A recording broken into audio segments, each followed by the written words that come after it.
एमाले र माओवादी एकतापछि संसदमा 2/3 बहुमत कमाएको केपी ओली नेतृत्वको सरकारले 6 महिना पूरा गरेको छ। समय बित्दै जाँदा जनतामा अनेक किसिमका अपेक्षा झाँगिएका छन्। के सामाजिक र आर्थिक परिवर्तनको अनुभूति जनताले गरेका छन् त? सत्ताधारी दलकै नेताको लेखाजोखा के छ त? नेपाल कम्युनिस्ट पार्टी नेकपाका प्रवक्ता नारायण काजी श्रेष्ठले ओली नेतृत्वको सरकारबाट सकारात्मक कदम चालिए पनि अझ धेरै काम गर्न बाँकी रहेको बताएका छन्। गर्नु त यो पर्छ, त्यसकारण जति अपेक्षा छ त्यो अपेक्षालाई पूरा गर्न सजिलो त छैन, तर जति आवश्यक छ र गर्नै पर्छ भनेर हामीले भनेका छौँ र प्रतिबद्धता जाहेर गरेका छौँ त्यो त फेरि गर्नु पर्यो। देश संचार संघको अन्तर्वार्तामा प्रवक्ता श्रेष्ठले भ्रष्टाचार नियन्त्रणको पूर्व प्रतिबद्धता कार्यान्वयन गर्न र सरकारले प्रतिबद्धता जनाएका कामलाई निष्कर्षमा पुर्याउन सरकार गम्भीर बन्नुपर्ने बताए। उनले सामाजिक न्याय सहितको सुशासन र समृद्धिको दिशातर्फ जाने आफ्नो पार्टीको लक्ष्य अनुसार यो सरकारले कड़ा मेहनत गर्नुपर्ने सुझाव समेत अघि सारेका छन्। सरकार वैदेशिक मामिला लगायत उसका अन्य चुनौती र उपलब्धिबारे यस्ता छन् प्रवक्ता श्रेष्ठका धारणा। सरकार गठन भएको यतिका समय बितिसक्दा उसले गरेका प्रतिबद्धता पहिला र अहिले प्रतिबद्धताको चाङ लाग्दैछ। यो प्रतिबद्धता जनताको अपेक्षा अनुसार कार्यान्वयन हुन सकेको छैन। खासमा तपाईँले कारण के देख्नुहुन्छ? तपाईँले कसरी मूल्याङ्कन गरिराख्नु भएको छ व्यक्तिगत रूपमा र एज अ लिडरको रूपमा? पहिलो कुरो त यो नेपाली जनतामा जुन अपेक्षा छ त्यो अपेक्षा धेरै बढेको छ वा बढाइएको स्थिति छ, त्यसलाई पुरा गर्न त्यति सरल र सहज चाहिँ छैन। तैपनि हाम्रो मुख्य लक्ष्य के हो भने नेपालमा जो राजनीतिक परिवर्तन र उपलब्धि भयो त्यसलाई सामाजिक आर्थिक क्षेत्रमा विस्तारित गर्नु पर्यो र नेपाली जनताले यो राजनीतिक परिवर्तनबाट हामीले के पायौँ त भनेर आफ्नै जीवनमा आफ्नै जीवन व्यवहारमा अनुभूत गर्न पाउने अवसर दिनु पर्यो। त्यो भनेको चाहिँ समृद्धिको दिशातिर जानु पर्यो र सुशासनसहित समृद्धिको दिशातिर जानु पर्यो। त्यो समृद्धि सामाजिक न्यायसहितको होस्। हामीले भनेको कुरा यो हो, गर्नु त यो पर्छ, त्यसकारण जति अपेक्षा छ त्यो अपेक्षालाई पुरा गर्न सजिलो त छैन, तर जति आवश्यक छ र गर्नै पर्छ भनेर हामीले भनेका छौँ र प्रतिबद्धता जाहेर गरेका छौँ त्यो त फेरि गर्नु पर्यो। त्यो कोणबाट हेर्दा केही पनि गरेका छैन कुरो त्यसो होइन। अहिलेको सरकारले यो 6 महिनाको अवधिकै कामको आधारमा अब गर्न सक्छ कि सक्दैन भनेर मूल्याङ्कन गर्ने पनि बेला भएको छैन होइन। दोस्रो कुरा, तेस्रो कुरा, यसले के सकारात्मक पहल कदमीहरू गरेको छ त्यसलाई सकारात्मक रूपमा लिँदै यसले आफ्नो चाहिँ कामलाई अझ बढी परिणाममुखी बनाउन, प्रभावकारी बनाउन थप मेहनत गर्नुपर्ने आवश्यकता छ भनेर म संक्षेपमा भन्न चाहन्छु। त्यो त अलिअलि त काम हुनुपर्ने हो नि। हैन, अलिअलि काम भएको छ, केही ऐतिहासिक कामहरू भएका छन्। म त्यसलाई ठोस रूपमा हेर्न अनुरोध गर्न चाहन्छु। पहिलो कुरा, नेपालको यो राष्ट्रिय सार्वभौमिकता, भौगोलिक अखण्डता, स्वाधीनता र हितलाई केन्द्रबिन्दुमा राखेर स्वतन्त्र परराष्ट्र नीतिका आधारमा छिमेक सम्बन्ध स्थापित गर्ने पहल कदमी भएको छ। त्यो सकारात्मक छ र त्यसमा अहिले एउटा ऐतिहासिक उपलब्धि, गुणात्मक रूपकै ऐतिहासिक उपलब्धि हिजो चीनसँग भएको यो व्यापार तथा पारावहनको प्रोटोकलमा हस्ताक्षरको जो प्रारम्भिक हस्ताक्षर भयो त्यसलाई पनि लिन सकिन्छ। यसले त एउटा इतिहासमा कोसे ढुङ्गाकै काम गरेको छ। अब हामीले नाकाबन्दी जस्तो स्थिति जो बारम्बार बिहोरेका थियौँ त्यो स्थिति अब चाहिँ नबिहोरिने, भोग्नु नपर्ने चाहिँ सम्भावनाको ढोका खुलेको छ। यो सानो उपलब्धि होइन। दोस्रो कुरा, यो सरकारले सुशासन र समृद्धिको लक्ष्य पुरा गर्नको निम्ति संविधान कार्यान्वयनको निम्ति आवश्यक कानुनहरू बनाउनुपर्छ। जस्तो केही समयसम्म त डेडलाइन नै छ, मौलिक अधिकार सम्बन्धी कानुनहरू नबनाउने हो भने त्यो गुम्ने खतरा पैदा हुन्छ। त्यस कारणले गर्दाखेरि यसको मुख्य काम चाहिँ संवैधानिक कार्यान्वयनलाई कानुन बनाउनु पर्यो। त्यो त परिणाम त त्यति देखा पर्दैन, जनताको पोल्टैमा त्यसले दिने कुरा त हुन्न, तर यसको मुख्य काम त्यो कानुन बनाउने काममा यो सरकार लाग्यो। सबै मन्त्रालयहरूले एउटा मुख्य काम चाहिँ त्यो कानुन बनाउनेमा अहिले केन्द्रित गरेका छन् र त्यो विधेयक संसदमा प्रस्तुत छ। त्यो कानुन बनिसकेपछि निश्चित रूपमा नेपालको संविधानले नेपाली जनतालाई जे दिएको छ व्यवहारमा अनुभूत गराउने गरी काम गर्नको लागि आधार तयार हुन्छ। तेस्रो कुरा, हामी संघीयतामा गएका छौँ। संघीयतामा जाँदाखेरि यो संहिताको कोणबाट चाहिँ सङ्क्रमणकाल छ अहिले पनि होइन। र यो संहिता क्रियान्वयनको प्रक्रियामा हामी जाँदाखेरि यसको प्रशासनिक पुनर्संरचना जो गर्नुपर्ने छ तेस्रो चाहिँ सबै मन्त्रालयहरू यसमा केन्द्रित भयो। कसरी गर्ने यो सरकारको मुख्य काम त्यो भयो। त्यो अहिले पनि राम्रोसँग सम्पन्न हुन सकेका छैन, तैपनि एउटा मुख्य काम त्यो गरिएको छ। तेस्रो कुरा। चौथो कुरा चाहिँ सुशासनको निम्ति यो लोकतन्त्रमा जो प्रतिस्पर्धाको वातावरण बन्नुपर्ने हुन्छ त्यसलाई ध्यान दिएर सिन्डिकेटहरू चाहिँ अन्त गरौँ भनेर प्रारम्भमै सरकारले हात हाल्न खोज्यो होइन। सिन्डिकेट अन्त नगरिकन प्रतिस्पर्धा हुँदैन। प्रतिस्पर्धा नभइकन चाहिँ यो नेपालमा चाहिँ सही ढङ्गले सुशासन स्थापित पनि हुन सकिन्न भनेर चौथो त्यसमा हात हाल्यो। भनेपछि यी केही सकारात्मक दिशातिर पहल कदमीहरू भएका छन् र त्यो कारणले गर्दाखेरि चाहिँ परिणाम आउन केही जनताले आफ्नो जीवन व्यवहार भोग्ने गरी परिणाम केही लाए पनि त्यो दिशातिर अगाडि बढ्ने सङ्केतहरू यसले दिएको छ। बाटो खनेको छ तर होइन। तर के भने पहिरो त अलिअलि आइरहन्छ कि यो समाज यति जब्बर छ, यो समाजलाई राजनीतिक क्षेत्रमा परिवर्तन गरे जस्तै सामाजिक आर्थिक क्षेत्रमा परिवर्तन गर्न त्यति सजिलो त छैन। हेर्नुहोस् यो कुरा सत्य हो, तर पनि यो सरकारले त गर्नै पर्छ। हामीसँग अरू कुनै विकल्प छैन। यो सरकारले गर्न सकेन भने नेपालमा सामाजिक आर्थिक रूपान्तरण र समृद्धिको दिशा लिन्छ नेपालले भन्ने कुरा चाहिँ विश्वास गर्न गाह्रो हुन्छ। त्यस कारणले हामीले गर्नै पर्छ। तर गर्दाखेरि चाहिँ मैले तपाईँलाई एउटा पाटो भनिनँ भने त्यो कमजोरी हुन्छ। त्यो के हो भने हामीले जे गरेका छौँ एकदम यति कुरा मैले भने एकदम राम्रो गरेका छौँ, त्यस कारणले चिन्ता लिनुपर्ने वा सोच्नुपर्ने केही आवश्यकता छैन भन्ने कुरा चाहिँ होइन। फेरि हामीले आफ्नो तर्फबाट गर्न सक्ने कुरामा केही कमी कमजोरी भयो कि त्यो गर्न सकिएन कि गर्न पर्ने गर्न सकिने पनि हाम्रै कार्यशैली वा सोचमा भएका कमी कमजोरीले गर्न सकिने हो, त्यो पनि गम्भीर समीक्षा चाहिँ गर्नुपर्छ भनेर हामीले भनेका छौँ। त्यस कारण सरकारको गम्भीर आत्मसमीक्षा पनि हुन जरुरी छ। सकारात्मक चिजलाई पक्रिने, जनतामा लिएर जाने र कमजोरीहरूलाई आत्मसमीक्षा गर्ने र सच्याउने र हर हालतमा हाम्रो प्रतिबद्धता राष्ट्रको आवश्यकता पुरा गर्ने क्षेत्र जानुपर्छ। हाम्रो कामलाई यति भयो भनेर सन्तुष्ट नै भएर बस्ने स्थिति चाहिँ होइन, अझ थप प्रभावकारी र परिणाममुखी बनाउन काम गर्नुपर्छ। यो भ्रष्टाचारको कुरा, त्यसै गरी सुशासनको कुरा अनि महँगीको कुरा गरिराख्यो, तर यो विषयमा त पूर्ण रूपमा त काम हुन सकेको छैन। जनतालाई त कहिले छुने त, जनताको मन कहिले छुने? त्यसमाथि पनि तपाईँले अघि सिन्डिकेटको कुरा उठाउनु भएको थियो। सिन्डिकेटको काम, त्यसै गरी यो सुन तस्करीको काम, त्यो त अपूर्ण नै छ नि त अहिले। यस्तो भयो हेर्नुहोस्, यो कामले पूर्णता यो हेर्नुहोस्, यो समाज अहिले पनि पुँजीवादी समाज हो। पुँजीवादी समाजमा तपाईँ सिन्डिकेट पुरै अन्त गर्छु भन्न चाहिँ त्यति सजिलो छैन। एउटा वा अर्को रूपमा सिन्डिकेटको जन्म हुन्छ। तपाईँ साना पुँजीहरू जब प्रतिस्पर्धामा जाने वातावरण हुँदैनन्, एक्कासी ठुला पुँजीवादीले आफ्नो स्वार्थका निम्ति चाहिँ यहाँ विभिन्न हत्कण्डाहरू प्रयोग गरेर निर्णय गराउने स्थिति बन्छ, त्यसले सिन्डिकेटको रूप लिन्छ। तर सरकार सचेत ढङ्गले त्यो सिन्डिकेट बन्न नपाओस्, सबैले स्वतन्त्र ढङ्गले प्रतिस्पर्धा गर्न आओस्, न्यायपूर्ण प्रतिस्पर्धा आओस् भनेर नीति योजना बनाउनुपर्छ। तर क्रियान्वयनमा चाहिँ पहल कदमी गर्नुपर्छ। त्यो दिशातिर केही पहलहरू भएका छ, पर्याप्त छैन। एउटा कुरा सत्य हो होइन। अबको सरकारले चाहिँ गर्नै पर्ने र गर्न बाँकी चाहिँ एकदमै महत्त्वपूर्ण काम के हो? म भन्छु हेर्नुहोस्, एउटा कम्युनिस्ट सरकार हुनुको नाताले र यसको लक्ष्य चाहिँ सिङ्गो नेपाली समाजको अहिलेको आवश्यकता चाहिँ सामाजिक न्याय सहितको समृद्धि भएको कारणले त्यहाँ पुग्न के गर्नुपर्छ भन्ने सन्दर्भमा हामीले अहिले गर्नै पर्ने कुरा भने भ्रष्टाचारको प्रभावकारी नियन्त्रण र सुशासनको स्थापना। हामीले हिजो भन्यौँ हाम्रो ठुलो सम्भावना हुँदाहुँदै पनि हाम्रो देश किन पछाडि पर्यो, किन हामी गरिबीको हालतमा रह्यौँ भन्दा हामीले भन्यौँ कि राजनीतिक प्रणाली नै ठिक भएन, लोकतन्त्र भएन, निरङ्कुशतन्त्र भयो, त्यस कारणले भएन भन्यौँ। त्यो हामीले एक हदसम्म समाधान गऱ्यौँ, मूलभूत रूपमा समाधान गऱ्यौँ, लोकतन्त्र स्थापित गऱ्यौँ। त्यसपछि 11 वर्ष हामीले भन्यौँ कि सङ्क्रमणकाल छ, संविधान पनि बनेको छैन, संविधान बनाऊ, हामी गर्छौँ भन्यौँ। त्यो अर्धसत्य थियो होइन। पहिला चाहिँ पुरै सत्य थियो होइन, अहिले यो अर्धसत्य हो। हामीले सङ्क्रमणकालभित्र पनि जे गर्नु सक्नु पर्थ्यो त्यो गऱ्यौँ गरेन र सङ्क्रमणकाललाई मात्रै दोष दियौँ कि भन्ने हेर्नुपर्ने स्थिति छ। तैपनि सङ्क्रमणकाल थियो भन्ने कुरो सत्य हो, त्यसलाई पनि अन्त्य गऱ्यौँ। त्यसपछि एउटा चिन्ता थियो हाम्रो, त्यो चिन्ता के थियो त भन्दाखेरि चाहिँ यो संविधान र चुनाव प्रणाली अन्तर्गत त्रिशङ्कु संसद नै बन्छ कि, बहुमतको सरकार आउँदैन कि, फेरि चाहिँ सरकार चाहिँ 8-9 महिनामा गइरहने हो कि, राजनीतिक अस्थिरता हुने र फेरि चाहिँ विकास नहुने हो कि भन्ने चिन्ता थियो। त्यो पनि समाधान गऱ्यौँ हामीले र जनताले मिलेर, जनताले म्यान्डेट दियो। अब हामीले समृद्धिको लक्ष्य हर हालतमा पुरा गर्नुपर्छ, यताउता गर्ने ठाउँ छैन।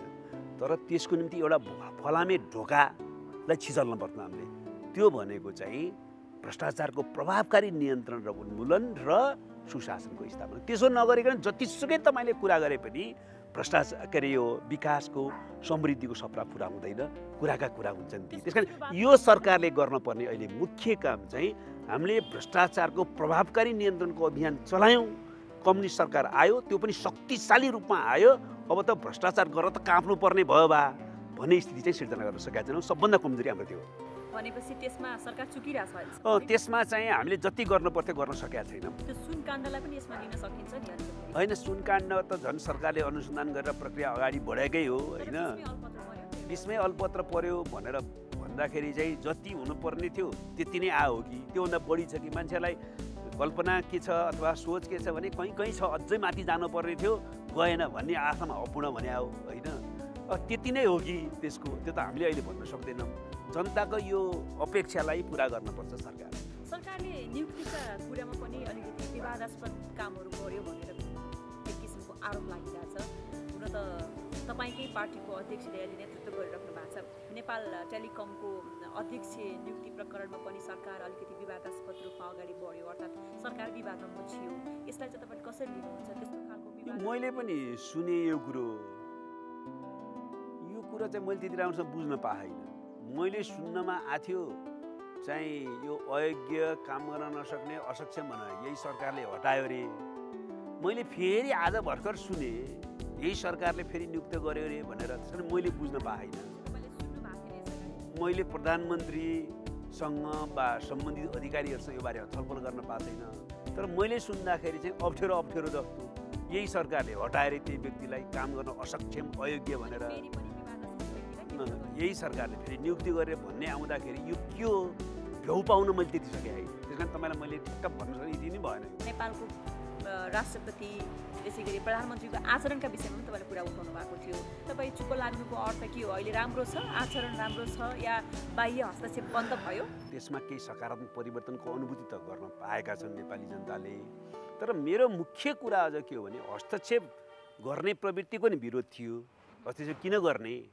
छिमेकीहरूले नै वा अन्तर्राष्ट्रिय अरू शक्तिहरूले हाम्रो सार्वभौमसत्ता सम्पन्न राष्ट्रको स्वाधीन राष्ट्रको मामलामा आन्तरिक मामलामा हस्तक्षेप गर्न खोज्ने प्रवृत्ति पनि गलत हो है। यो हेपाह प्रवृत्ति हो भनेर त्यसको पनि विरोध थियो। तर सबभन्दा बढी विरोध मेरो केमा थियो त भने हाम्रो नेतृत्वप्रति थियो। हाम्रो देशको राज्य राजनीतिक पार्टीको नेतृत्व चाहिँ हामीले हस्तक्षेप स्वीकार नगरे त हस्तक्षेप त सफल हुन्न नि त। हस्तक्षेप स्वीकार गर्ने र कहिलेकाहीँ त हस्तक्षेप आफैले आमन्त्रण गर्ने, आफ्नो निहित स्वार्थका निम्ति विदेशीहरूले वातावरण बनाइदियोस् भनेर चाहने र विदेशीहरूलाई त्यसको निम्ति रिजाउन विदेशीको अनुकूलको निर्णय गर्न तम्सने यो प्रवृत्ति चाहिँ घातक हो। यसमा थियो मेरो सबभन्दा ठुलो आपत्ति। अरूले गर्न नगरे हुन्थ्यो, त्यसमा पनि हाम्रो विरोध हो। तर गर्न खोज्यो भने पनि के लाग्छ र? हामीले यदि त्यसलाई अस्वीकार गऱ्यौँ भने, तर हामीले नै स्वीकार गर्ने वा कतिपय बेला दुःख साथ हामीले नै आमन्त्रण गर्ने, यसो गरिदेऊ यो देशभित्र भन्ने यो प्रवृत्ति चाहिँ घातक हो। यो प्रवृत्तिमा केही सकारात्मक सुधार भयो भनेर त हामी मान्न सक्छौँ। इन्डियामा संयुक्त अभ्यास हुने भन्ने कार्यक्रम तय गरिएको थियो। त्यसमा पहिला नेपालले निर्णय गर्यो म सामेल हुने भनेर, अहिले फेरि अब हामी सामेल हुँदैनौँ भनेर त्यस्तो खालको निर्णय गरेको छ। यो बिचमा पनि यो हस्तक्षेपको कुरा तपाईँले देख्नु भएको छ? हामीले आफ्नो राष्ट्रिय सार्वभौमिकता, भौगोलिक अखण्डता, स्वाधीनता, स्वाभिमान र हितलाई केन्द्रबिन्दुमा राख्ने, हाम्रो परराष्ट्र नीति त्यो आधारमा सञ्चालन गर्ने, हाम्रो कूटनीति त्यो आधारमा सञ्चालन गर्ने, सन्धि सम्झौताहरू त्यो आधारमा सम्पन्न गर्ने र छिमेकी सम्बन्धहरू अन्तर्राष्ट्रिय सम्बन्ध त्यसमा आधारित गर्ने काम गर्नुपर्छ। त्यसमा हामी सकारात्मक दिशातिरै अगाडि बढिराखेका छौँ। कहीँ कतै कमजोरी छ भने पनि समीक्षा गर्दै त्यो दिशातिर अगाडि बढ्नुपर्छ। जहाँसम्म तपाईँले भन्नुभएको अहिले सैन्य अभ्यासको कुरा हो, यो स्वाभाविक कसैलाई पनि लागेको थिएन। हाम्रो पार्टीको सरकारले राष्ट्रिय सार्वभौमिकता, भौगोलिकता, स्वाधीनता र हितलाई केन्द्रबिन्दुमा राख्ने, सबै छिमेकीहरूसँग समन्वितताका आधारमा मैत्रीपूर्ण सम्बन्ध कायम गर्ने भन्ने दिशा पक्रिरहेको बेलामा होइन यो सैन्य अभ्यास हुने भए बिमस्टेकको भनेर भन्नेपछि सबै मान्छेलाई चाहिँ देशभक्तहरूलाई के मिलाइने, के कहाँनिर के भइराखेको छ भनेर चिन्ता भइराखेको थियो। त्यो अभिव्यक्ति पनि आइराखेको थियो। यो होला र भन्ने पनि थियो। हो रहेछ भने पनि चाहिँ यो गलत भयो भन्ने पनि थियो र मैले भनेको थिएँ त्यतिखेरको चाहिँ यो सरकारले कुन दृष्टिकोणले यस्तो गरे हो वा होइन सरकारसँग कुरा भइसकेका छैन प्रधानमन्त्रीसँग कुरा भइसकेका छैन परराष्ट्र मन्त्रीसँग कुरा भइसकेका छैन यस्तो त होला जस्तो मलाई लागेको छैन तैपनि उहाँहरूसँग बुझेपछि मात्रै म आफ्नो पार्टीमा कुरा राख्छु भनेको थिएँ र यो छलफलकै बिचमा अहिले चाहिँ तपाईँले भने जस्तै यो त हामी त सहभागी हुन्नौँ त्यहाँ होइन हाम्रो भन्ने कुरा आएपछि त्यो सकारात्मक हो नेपालले यो निर्णय लिनुमा अर्थात् बिमस्टेक सदस्य राष्ट्रको सैन्य अभ्यासमा सहभागी अब हामी हुँदैनौँ भन्ने जुन खालको निर्णय सरकारले लियो यसमा के कुराले भूमिका खेल्यो तपाईँलाई के लाग्छ होइन मतलब हाम्रो जुन नीतिमा हामीले अहिले पहल कदमी लिइराखेका छौँ कि स्वतन्त्र परराष्ट्र नीति समनिकटताका आधारमा सम्बन्ध होइन त्योसँग यो मेल खान्न भन्ने कुराको रियलाइजेसन हो होइन त्यो कतिपय बेलामा त्यस्तो भएन भने पनि सच्चियो भने त राम्रो भयो नि त होइन त्यो घटनाक्रम अगाडि नबढ्दै टाइममै सच्चियो भने त राम्रो भयो नि त भनेपछि यो व्यापक विरोध भएपछि त्यसको असर हो अथवा एउटा प्रकारको यो कुरा जसरी आयो एउटा चाहिँ आत्मसातीकरण भयो कि यो दिशातिर जानु उपयुक्त हुँदैन भन्ने त्यो त राम्रो कुरा भयो त्यसरी मैले भनेको थिएँ पहिला पनि सरकारले यो निर्णय गरे हो कि होइन निर्णय गरे भए कुन सन्दर्भमा निर्णय गरे भने नबुझिकन बोल्ने बेला भएको छैन तर यस्तो त हाम्रो सरकारबाट हुन्न भनेको थिएँ मैले तपाईँको अध्यक्ष भारत भ्रमणमा हुनुहुन्छ र त्यस लगत्तै उहाँ चीन भ्रमणका लागि निस्कनु हुनेछ उहाँको भारत भ्रमणले के उपलब्धि हासिल गर्छ जस्तो लाग्छ तपाईँलाई होइन यो भारत गयो कि ठुल्ठुलो उपलब्धि लिएर आउने कुरा सोच्नु नै गलत हो हाम्रो भ्रमणले नेपाल भारत सम्बन्ध नयाँ उचाइमा पुग्यो भन्दाखेरि कति उचाइमा पुग्यो भनेर हरेक पटक जोड्नुपर्ने जस्तो यस्तो काम गर्नुहुन्न हामीले त्यही त मैले त्यो गलत कुरा हो हरेक पटक नयाँ उचाइ थपिँदैन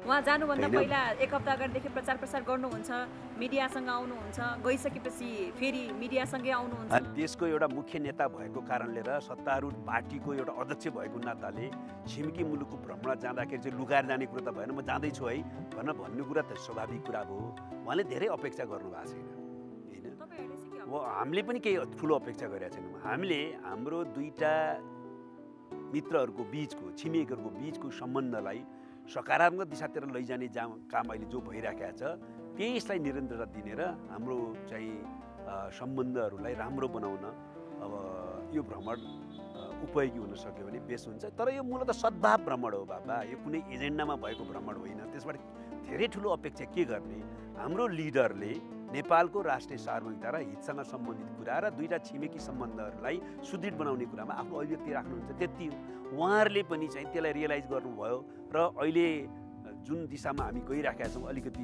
सच्याउने दिशातिर त्यसलाई फेरि निरन्तर दिन चाहिँ उहाँहरूले पनि आत्मसात गर्नुभयो भने त्यो राम्रो कुरा हो कतिपयले त भारत फकाउनलाई चाहिँ प्रचण्ड भारतमा पुगेको भन्ने गुनासो पनि गर्छ होइन भारत फकाउन भन्दाखेरि भारतलाई चाहिँ गतकालमा जे भयो नि नेपालमा तपाईँहरूले अन्तरिममा हस्तक्षेप गर्नुभयो असमान सहिष्णुता पनि कतिपय छन् त्यो कुरा त हुनु नै अहिले तपाईँहरूले ठिक दिशातिर आउन थाल्नु भएको छ यसलाई निरन्तर दिनुपर्छ भनेर फकाउन खोज्या हो भने त राम्रै भयो नि नेपालको हितमा फकाउन खोज्या हो भने त होइन त्यसलाई फकाउन नभएर कन्भिन्स भन्ने शब्द प्रयोग गरौँ होइन उहाँहरूलाई पनि आत्मसात गराउने पहल कदम यो भन्यो भने त राम्रो भइहाल्यो त्यस कारणले अहिले धेरै अपेक्षा नगरौँ होइन उहाँले चाहिँ नेपालको राष्ट्रिय हितमा विचारहरू प्रकट गर्नुहुन्छ 5 महिना अघि प्रधानमन्त्री केपी शर्मा ओली राजकीय भ्रमणमा भारत निस्किनु भएको थियो त्यस लगत्तै अहिले अब 5 महिनापछि चाहिँ प्रचण्ड भारत भ्रमणमा हुनुहुन्छ त्यसैको सिलसिला हो जस्तो लाग्छ या फरक हो के हो होइन भारतको एउटा प्रचलन रहिआछ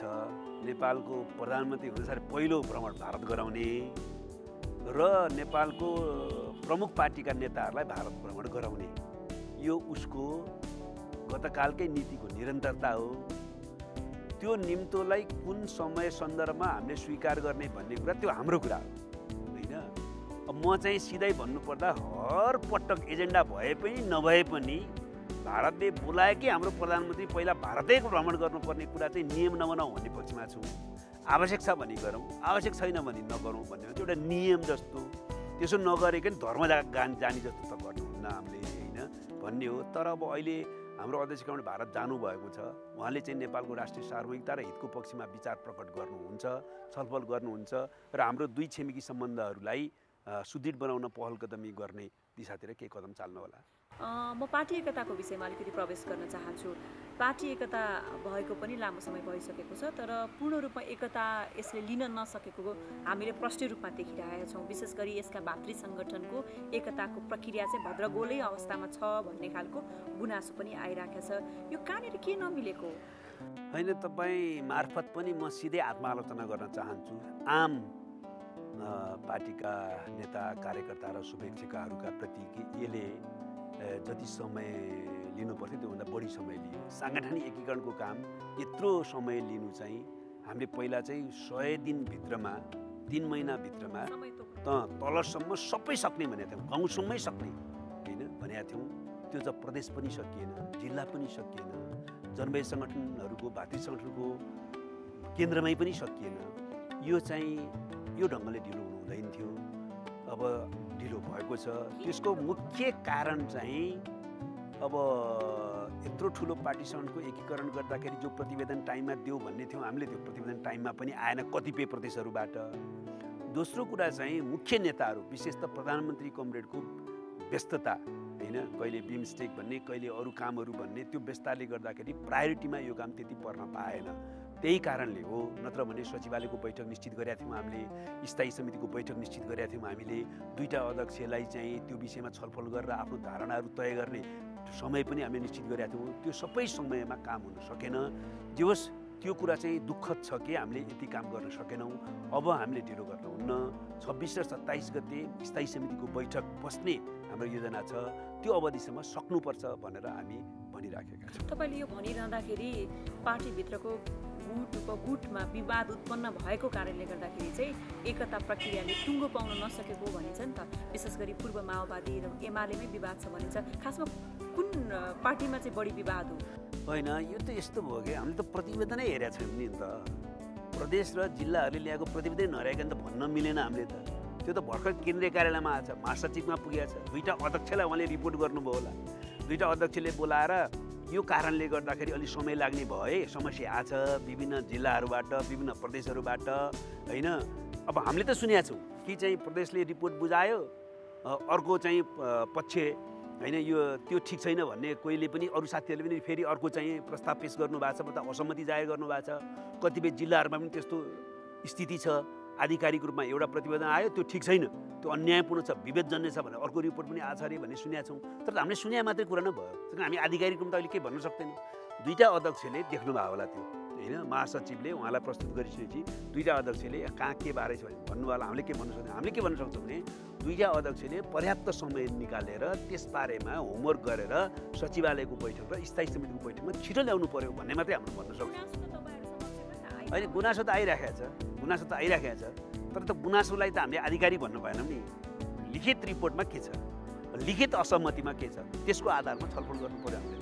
अहिले आएर तपाईँलाई के लाग्छ अब यो पार्टी एकताको कुरा अथवा भनौँ नेपाल कम्युनिस्ट पार्टी नेकपा कति दीर्घकालीन हुन सक्छ? यसको एकताले कहाँसम्म चाहिँ एउटा बिन्दु लिन्छ भन्ने तपाईँलाई लाग्छ? त्यस्तो होइन, दीर्घकालीन हुन्छ, हुनैपर्छ।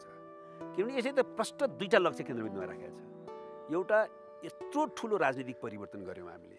मुख्यतः नेपालमा 7 साल सेरोफेरोबाट सुरु भएको सामन्तवाद विरोधी लोकतान्त्रिक क्रान्तिलाई नेपाली काङ्ग्रेसको नेतृत्वमा पुर्याउन नसकेपछि कम्युनिस्ट पार्टीको नेतृत्वमा सङ्घीय लोकतान्त्रिक गणतन्त्र स्थापित गरेर पुरा गरियो। अरू पार्टीहरू नेपाली काङ्ग्रेसहरूको पनि सबैको सहमति र सहयोग लिएर, तर नेतृत्व कम्युनिस्टले गर्न पर्यो। अनि त्यसलाई संस्थागत गर्ने कामको जिम्मेवारी पनि कम्युनिस्ट पार्टीहरूकै हातमा आयो र हाम्रै नेतृत्वमा त्यो काम पुरा भएर संस्थागत गरियो। अनि यो राजनीतिक परिवर्तन र उपलब्धिलाई जो संस्थागत गरिएको छ त्यसलाई क्रियान्वयन गरेर यो राजनीतिक परिवर्तनलाई सामाजिक आर्थिक क्षेत्रमा रूपान्तरण गरेर जनताको जीवन फेर्ने, नेपाललाई समृद्ध बनाउने एउटा लक्ष्य यो लक्ष्य पुरा भएको छैन। यो लक्ष्यलाई केन्द्रबिन्दुमा राखेर गरिएको एकताको औचित्य कमजोर पार्ने जहाँ जहाँ काम हुन्छ त्यो गलत हुन्छ। त्यस कारण यसलाई सुदृढ गर्नै पर्छ। 1 2 हामी त फेरि निश्चित हामी कम्युनिस्ट, हामी त लुका त छैनौँ होइन। हामीले चाहिँ समाजवादमा जान चाहन्छौँ होइन। अहिले चाहिँ समाजवाद उन्मुख समृद्धि होस्, सामाजिक न्यायसहितको समृद्धि होस् र हामी अन्ततः समाजवादी नेपाल निर्माण गर्न चाहन्छौँ र त्यसको निम्ति पनि यो पार्टी एकता अनिवार्य छ। सबै कम्युनिस्ट क्रान्तिले एक ठाउँमा बस्न आवश्यकता छ भनेका छौँ। कारण यो 2टा लक्ष्य प्रष्ट भएको कारणले हाम्रो पार्टी एकता जति हिजो औचित्यपूर्ण थियो आज पनि त्यत्तिकै औचित्यपूर्ण छ। केही साङ्गठनिक एकीकरणको काम अलिकति ढिलो भएको कारणले गर्दाखेरि मान्छेहरूमा यो के भयो भन्ने प्रश्न उठेको हुनसक्छ। यो हामी छिटो गर्छौँ, हाम्रो सरकारलाई सफल बनाउँछौँ, पार्टीलाई विधि पद्धति ढङ्गले संस्थागत ढङ्गले सञ्चालन गर्छौँ र महादेशको सेरोमा ठुलो वैचारिक बहस गर्छौँ र नेपालको कम्युनिस्ट पार्टीले कस्तो वैचारिक राजनीतिक कार्यको आधारमा अब अगाडि बढ्ने भनेर संश्लेषण गर्छौँ, अगाडि बढ्छौँ। अलिकति तपाईँको व्यक्तिगत राजनीतिको कुराकानी गरौँ न। प्रवक्ताको रूपमा तपाईँले जब राजीनामा दिनुभयो, राजीनामाको विषय त अहिले पेन्डुलम जस्तो भएको छ नि, तपाईँले आफैले व्यवस्था गर्नुभएको या तपाईँले कुरा नउठाउनु भएको या पार्टीले त्यो बारेमा निर्णय नलिएको के हो खासमा? पहिलो कुरो त हेर्नुहोस्, यो कम्युनिस्ट पार्टीमा छलफल बहस गरमागरम हुने दिशातिर गएन भने पार्टी चाहिँ मृत प्राय हुन्छ भन्टलमा। जीवन्त पार्टीको लागि त्यहाँभित्र वैचारिक नीतिगत कार्यशैलीगत गम्भीर बहसको प्रक्रियाबाट अगाडि बढेपछि मात्रै पार्टी जीवन्त हुन्छ र त्यसले ठिक निर्णय गर्छौँ भन्छौँ हामी। त्यस कारणले यसलाई स्वाभाविक रूपमा लिनुपर्छ, पहिलो कुरो। दोस्रो कुरा, यो धेरै पुरानो विषय पनि भइसक्यो होइन। त्यसमा दुईवटा कुरामा अन्तर्निहित थियो होइन। एउटा चाहिँ राष्ट्रिय एउटा विषय, त्यो विषयलाई कसरी हेर्ने भने त्यो समाधान भइसक्यो। तपाईँले भन्नुभएको पछिल्लो अवस्थामा डाक्टर गोविन्द केसीको आन्दोलनलाई कसरी हेर्ने, समाधान गर्ने नीति के लिने भन्ने कुरासँग सम्बन्धित थियो। त्यो हाम्रो पार्टीको सरकारलाई त्यसलाई सरकारले सकारात्मक ढङ्गले सम्बोधन गर्यो। त्यो राष्ट्रिय विषय जसको वरिपरि राजीनामाको विषय आएको थियो त्यो चाहिँ हल भयो। अब रह्यो अर्को विषय त्यससँग सम्बन्धित के हो भने पार्टीको नेताहरूले, पार्टीको प्रवक्ताले कस्तो भूमिका खेल्नु उपयुक्त हुन्छ अरे आन्तरिक साङ्गठनिक जीवनको विषय होइन। त्यो पनि छलफलको विषय छँदैछ। जहाँसम्म चाहिँ तपाईँले भन्नुभएको कुरा छ कि यो के भइरहेछ अहिले भन्ने कुरामा चाहिँ मैले राजीनामा दिएको, राजीनामा दिएपछि मैले त्यो राजीनामालाई एजेन्डामा राखेर टुङ्ग्याउनु पऱ्यो भनेर प्रस्ताव राखेको छु सचिवालयको बैठकमा। त्यसपछि एकपटक छलफल पनि भयो। उहाँहरूले चाहिँ मलाई प्रधानमन्त्री र पार्टीको अध्यक्ष कमरेड केपी शर्मा ओली, हाम्रो अर्को अध्यक्ष कमरेड प्रचण्ड लगायतका कमरेडहरूले चाहिँ फिर्ता लिइदिनुहोस् न तपाईँले भन्नुभएको हो। मैले राजीनामा दिइसकेको छु। राजीनामा चाहिँ म अहिले फिर्ता लिने स्थितिमा छैन होइन। त्यस कारणले पार्टीले विधानसम्मत ढङ्गले जे निर्णय गर्छ त्यो निर्णय गर्नु। पार्टीमा एउटा पार्टीको असल सिपाहीको हिसाबले होइन, पार्टीको सदस्यको हिसाबले मैले पार्टीको निर्णय मान्छु, तर मैले राजीनामा फिर्ता चाहिँ लिन्न भनेर मैले भनेको छु। अहिले त्यही अवस्थामा छ। छिटो टुङ्गिनुपर्छ नि, यो यस्तो कुरालाई पछाडिसम्म राखेर केही लाभ छैन। तपाईँ अब केही दिनपछि चाइना भ्रमणमा निस्किँदै हुनुहुन्छ। तपाईँको नेतृत्वमा एउटा टोली चाइना जाँदैछ। त्यो विषयमा धेरै अगाडि हामीले सूचना पायौँ। खासमा अहिले तपाईँ भ्रमणमा निस्कनुको कारण के हो चाइना? अनि यो चाहिँ के भने चिनिया कम्युनिस्ट पार्टीको निमन्त्रणामा म जान लागेँ होइन। मेरो नेतृत्वमा 15 सदस्यीय टोली जाँदैछ। यो चाहिँ मुख्य चाहिँ यो मार्क्सवाद र समाजवादको बारेमा दुईवटा पार्टीको बिचमा वैचारिक छलफल गर्ने योजना अन्तर्गत, कार्यसूची अन्तर्गत यो भ्रमण हो। त्यस कारणले यसले धेरै अरू राजनीतिक आयाम लिँदैन। यद्यपि त्यहाँ गएपछि दुईवटा सरकारको बिचको सम्बन्धलाई कसरी सुदृढ गर्ने होइन, दुईवटा देशको जनताहरूको बिचको सम्बन्धलाई कसरी सुदृढ गर्ने र नेपाल र चीनको बिचको सम्बन्धलाई सुदृढ गर्नुको अर्थ चीनको नेपाललाई हुने सहयोगलाई अझ कसरी चाहिँ विस्तारित गर्ने भन्ने बारेमा पनि यसको सेरोफेरोमा पनि छलफल त होला। तर यो मुख्य कुरा होइन। मुख्य कुरा चाहिँ मार्क्सवाद र समाजवादको बारेमा त्यहाँको चाहिँ आधिकारिक पार्टीका आइडियोलगहरूसँग हाम्रो छलफल हुने कार्यक्रम छ। संक्षिप्तमा के भन्न चाहनुहुन्छ? हामीलाई इतिहासले ठुलो ऐतिहासिक अवसर दिएको छ, विशेष त नेपालको कम्युनिस्टहरूलाई, हाम्रो पार्टीलाई। यो ऐतिहासिक काम फत्ते गर्नको लागि त्यो ऐतिहासिक काम भनेको मैले फेरि जोड दिएर भन्न चाहन्छु, एक सूत्रीय काम छ सामाजिक न्यायसहितको समृद्धि हासिल गर्नु। त्यो काम पुरा गर्ने काममा हामीले आफ्नो आत्मसमीक्षा गरौँ, सकारात्मक चिजहरूलाई गहिरोको साथ पक्रौँ, कमजोरीहरू भए त्यसको गम्भीर आत्मसमीक्षा गरेर सच्याउँ र हर हालतमा यो ऐतिहासिक आवश्यकता र हामीले जनतासम्म गरेको प्रतिबद्धतालाई पुरा गरौँ।